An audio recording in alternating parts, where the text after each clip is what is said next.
and that's why does it work as a divination tool? Why have so many people across so many eras and places believed it to have predictive power, sometimes even being moved to say it's uncannily accurate? And look, we're not talking just about people in ancient China.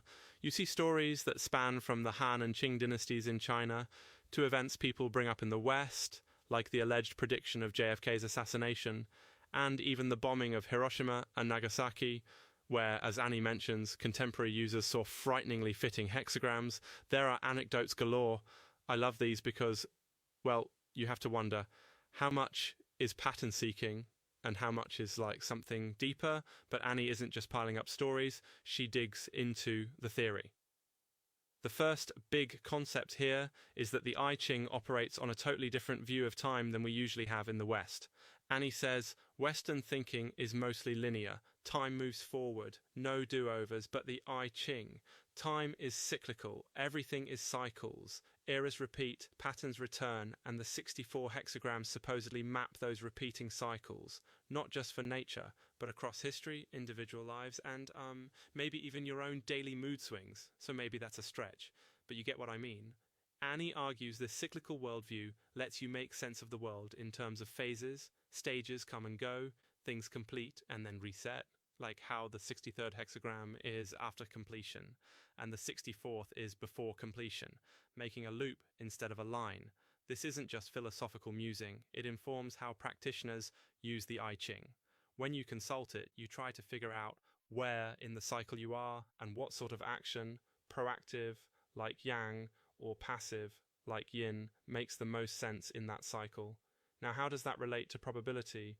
The other piece in her subtitle, Annie says, look, even our most advanced scientific forecasts get things wrong. There's always a probability, always some uncertainty. The I Ching doesn't claim to give 100% accurate predictions. She says, really, if it's over 60 or 70% right, that's already pretty remarkable. There's a humility there, I think, that's maybe lacking from how we sometimes imagine fortune telling or even science.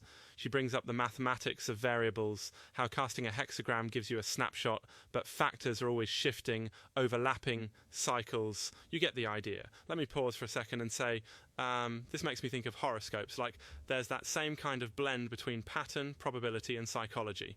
I mean, nobody expects their daily horoscope to be scientifically validated, right? Yet, you find enough resonance and it can mean something meaningful, even if that something is just a nudge to reflect, right? Anyway, the methods Annie describes really do focus on process over precision.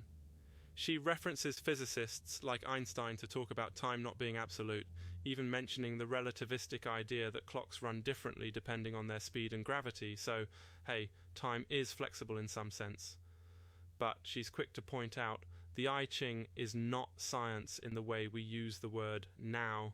It's more like a system rooted in observation, tradition, and a sense of rhythm in nature and humanity.